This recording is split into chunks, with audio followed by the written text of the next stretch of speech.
Yo, what is up YouTube? It is Legend. Welcome back to another Black Ops 6 Update 165 official patch notes video here on the channel. If you guys are new, make sure you hit that subscribe button, click on that bell so you don't miss out on the next video, and make sure y'all leave a like. We got Update 165 patch notes available, and let's go ahead and go over everything that you need to know about. So make sure you leave a like on the video and share with your friends and family.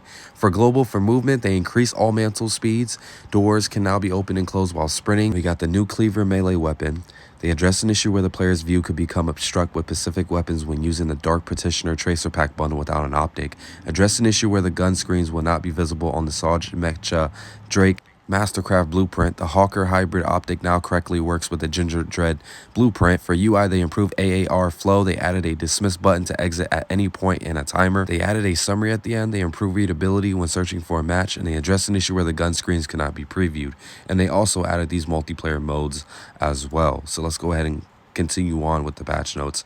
For prop hunt, they improved spatial audio on prop whistles. They addressed an issue where prop UI could remain present when switching rounds to a hunter team. They addressed an issue where props could block doors from opening when locked in place. So that's what they done for prop hunt. Now moving on, we got a new wild card called High Roller. It allows players to equip up to 4 score streaks, which would also be really nice to use. For score streaks like RCXD, they slightly reduced the RCXD's max damage. For the Archangel launcher, they addressed a rare issue where the next bullet fired from a weapon after using the Archangel launcher could be an Archangel rocket. For care packages, it will now contain the Scout Pulse score streak less frequently. The LDBDR, they decreased the damage of it, reduced the score requirement to 800, and the Sentry Turret as well. They even increased the HP, and they actually buffed it. For Hellstorm, they reduced the score requirement from 1050 to 1000. The Watchdog Helo, they slightly increased the damage of it. They increased the Watchdog Helo accuracy when it acquires a new target. They reduced the score requirement as well. Strategic Bomber, they reduced the score requirement. The AGR MK1, the top speed has been increased. Acceleration has been increased. For Dreadnought, they increased the HP. They reduced the score requirement. And UI, we have some UI fixes down here. And audio, they reduced the range of emote sound effects. Let's talk about Black Ops 6 Zombies because this game mode has been broken for quite some time now. I know you guys have already heard about the elemental swords being buffed. Yeah, that's true. The chopper gunner glitch is patched. The AFK glitch in Citadelle Day Morts is patched as well, unfortunately. So all swords can now hit up to 2 enemies per swing. The additional hit will do damage based on distance. Additional hit damage is 100% at close to medium distance and 50% beyond that. Players can now parry the amalgam grabs with elemental swords. Address an issue where sword damage could be decreased when using the Void Sheath augment for Ether Shroud. So they basically just buffed all the swords here in Black Ops 6 Zombies for Citadelle Day Morts, and you're looking at that right here. So for the Caliburn, the Light Sword, the Void Sword, the Fire Sword, all of them. Okay, so moving on, we have main quest bug fixes.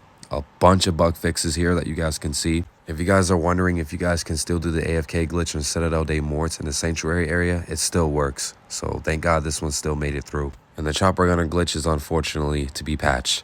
Terminus, they address an issue where players respawn by progressing around during the main quest boss fight with the timeout. Gobblegum would be unable to see the boss's health bar. They address an issue where the workshop lockdown main quest step would end early by placing a shock charge. The speedboat option now properly functions during the boat race side quest. And then it says here for dead light, green light, we already know what that is. Directed mode is now available on Citadelle Day Morts as well.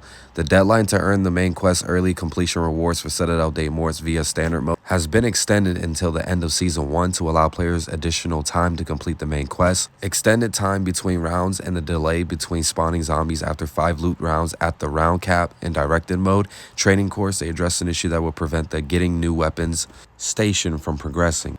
So moving next, we have weapons. They address an issue where players could lose the ability to equip a second weapon if the weapon cycle setting was enabled. Gobblegums, they address an issue that left the player vulnerable briefly while teleporting from anywhere but here or using nowhere but there Gobblegums. For ammo mods like Shadow Rift, Big Game will no longer deal lethal damage to elite enemies. Field upgrades like Ether Shroud, the Void Sheath augment address an issue where melee weapons damage would not be increased. So they fixed that here within Black Ops 6 Zombies. All right, now let's move on. This is one is going to make you upset.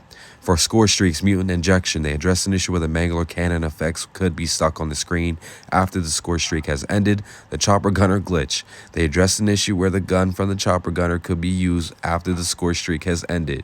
You can no longer do this on Liberty Falls. Hopefully we find an after patch. The sentry turret, they address an issue that prevented a sentry turret from being placed after using the Balmung charge ability.